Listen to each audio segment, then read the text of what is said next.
چھین بھی لیتا ہے. چاہ جائے کہ انسان اس کی نافرمانی کرے اور یہی چیز گناہ ہے.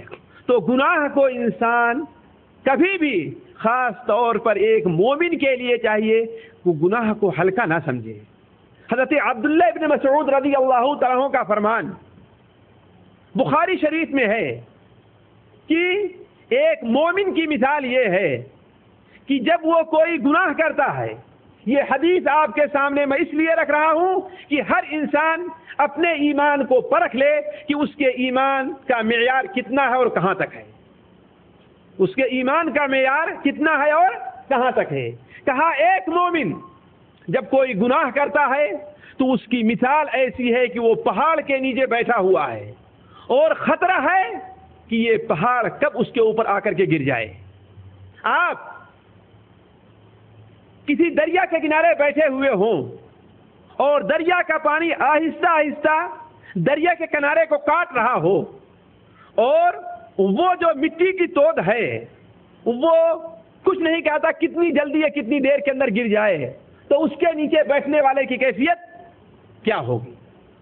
سخت بارش ہو، طوفانی بارش، ایک پہاڑ کے پاس آپ بیٹھے ہوئے ہیں اور طوفانی بارش کی وجہ سے پہاڑ سے بڑے بڑے ٹیلے اور بڑی بڑی چٹانیں کٹ کر کے گر رہی ہیں، بڑی بڑی چٹانیں کٹ کے گر رہی ہیں. آپ وہاں پر بیٹھے ہوں تو آپ کی کیفیت اس وقت کیا ہوگی؟ بے نہیں، ایک مومن کی کیفیت اس وقت ہونی چاہیے جب اس سے کوئی گناہ کا کام سرزد ہو. تو جب اس سے کوئی گناہ کا کام سرزد ہو، اگر یہ کیفیت ہماری گناہ کا کوئی کام کرتے ہوئے نہیں رہتی تو اس کا مطلب یہ ہے کہ ہمیں اپنے ایمان کے تصحیح کی ضرورت ہے، ہمیں اپنے ایمان کو صحیح کرنے کی ضرورت ہے. اور کافر کی مثال اور ایک منافق کی مثال بتایا یہ ہے کہ جس طریقے سے اس کے ناک کے اوپر ایک مکھی بیٹھتی ہے اور بغیر کسی محنت کے پریشانی کے آسانی سے مکھی کو اڑا دیتا ہے، تو کوئی منافق اور فاسق آدمی گناہ کا کام کرتا ہے. کہنے کا مطلب یہ ہے کہ گناہ کے کام سے اس کے دل کے اندر کوئی خلبلی نہیں مچتی. اگر کوئی خلبلی اس کے دل کے اندر گناہ کے کام سے نہیں مچتی تو اس کا مطلب یہ ہے کہ اس کا ایمان بڑا ہی کمزور ہے. تو بات یہاں سے نکلی تھی کہ ہر مومن کو یہ جاننا چاہیے کہ گناہ کے کام کیا ہیں. تو مختصر طور پر آپ کے سامنے رکھوں، کبھی تفصیل سے رکھوں گا کبیرہ اور صغیرہ کا معاملہ.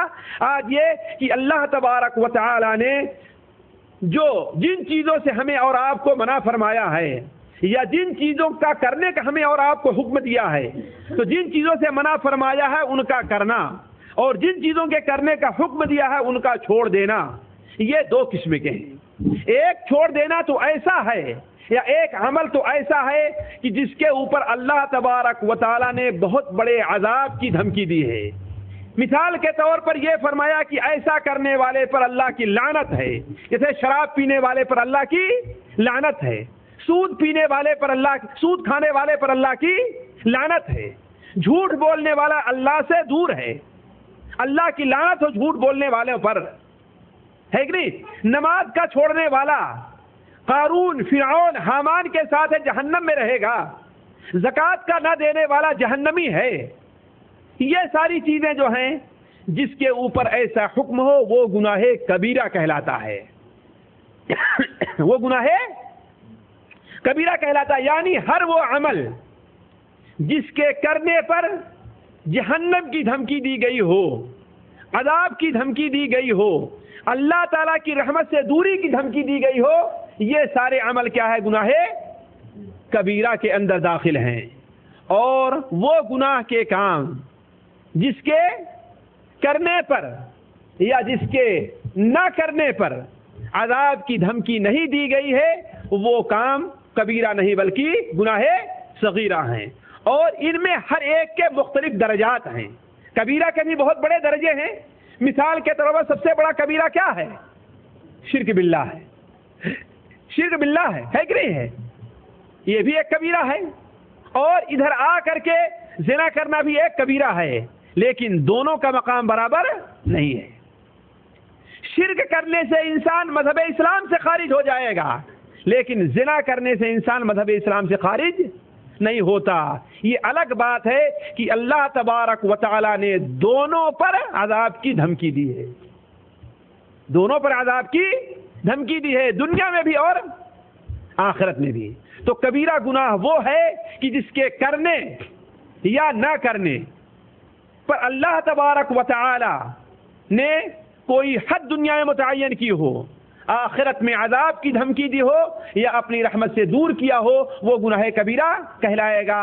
اور وہ کام جن سے اللہ کے رسول نے منع تو فرمایا ہے لیکن ان پر کسی ایسے کام کی دھمکی نہیں دی ہے.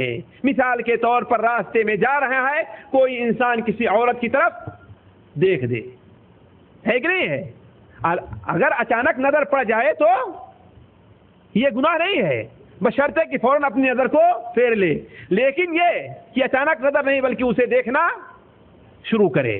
ہاسپٹل میں گئے, کوئی نرس خوبصورت دکھائی دی, اسے دیکھنا شروع کر دیا, یہ گناہ ہے.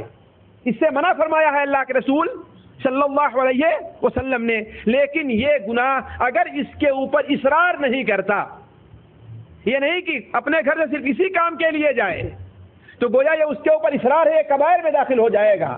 اگر اس کے اوپر اصرار نہیں کرتا تو یہ گناہ کبیرہ میں داخل نہیں ہے. اچھا, ایک بات گناہ کبیرہ اور صغیرہ سے متعلق اور سن لیجئے, بات آ گئی ہے تو, کہ کبیرہ گناہ ایسے ہیں جس سے توبہ کرنا فرض اور واجب اور ضروری ہے, وہ بغیر توبہ کے معاف نہیں ہوتے. ارے بات سمجھے نا, گناہ کبیرہ وہ ہے کہ اس کے لیے توبہ کرنا ضروری ہے, بغیر توبہ کیے وہ معاف نہیں ہوں گے. اور صغیرہ گناہ وہ ہیں, ان سے بھی توبہ کرنا ضروری ہے, لیکن بسا اوقات بغیر توبہ کے وہ معاف بھی ہو جاتے ہیں. بسا اوقات بغیر توبہ کے وہ معاف بھی ہو جاتے ہیں. مثال کے طور پر اللہ کسی مصیبت میں مبتلا کر دے, اس کے ذریعے اس کے گناہوں کا کفارہ کر دے, بیمار کر دے انسان کو, ہے کہ نہیں. یا اسی طریقے سے اللہ تبارک و تعالی کے لیے اس نے کوئی بہت نیک کام کیا, اس نیک کام کی وجہ سے اللہ اس کے گناہوں کو معاف کر دے. جیسے رمضان المبارک کا روزہ ہے, 5 وقتہ نمازیں ہیں, جمعہ ہے, حج ہے, زکوٰۃ ہے, عمرہ ہے, نیکی کا کام ہے, یہ سارے کے سارے کیا ہیں, انسان کے گناہوں کا کفارہ ہیں. اسی لیے اللہ تبارک و تعالی سورہ نساء کے اندر ارشاد فرماتا ہے, ان تجتنبوا کبائر ما تنہون عنہ نکفر عنکم سیئاتکم وندخلکم مدخلا کریما, وندخلکم مدخلا کریما. ان تجتنبوا, اگر تم بچتے رہے, کبائر ما تنہون عنہ, ان بڑے بڑے گناہوں سے جس سے تمہیں روکا گیا ہے, جس سے تمہیں روکا گیا ہے, تو نکفر عنکم سیئاتکم, تو ہم تم سے تمہارے چھوٹی چھوٹی گناہوں کو معاف کر دیں گے. وندخلکم مدخلا کریما, اور تمہیں ہم بہترین مقام میں داخل کریں گے. اچھا, بعض کبائر بڑے مشہور ہیں, خصوصاً 7 انہیں اچھی طریقے سے جان لینا چاہیے.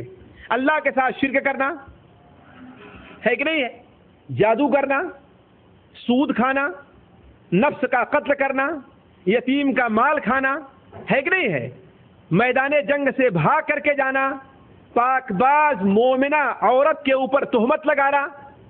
یہ جان بوجھ کر کے ہم نے ذکر کیا ہے کہ یہ ایسی چیز ہے جس کے عمومی طور پر لوگ مبتلا ہو جایا کرتے ہیں.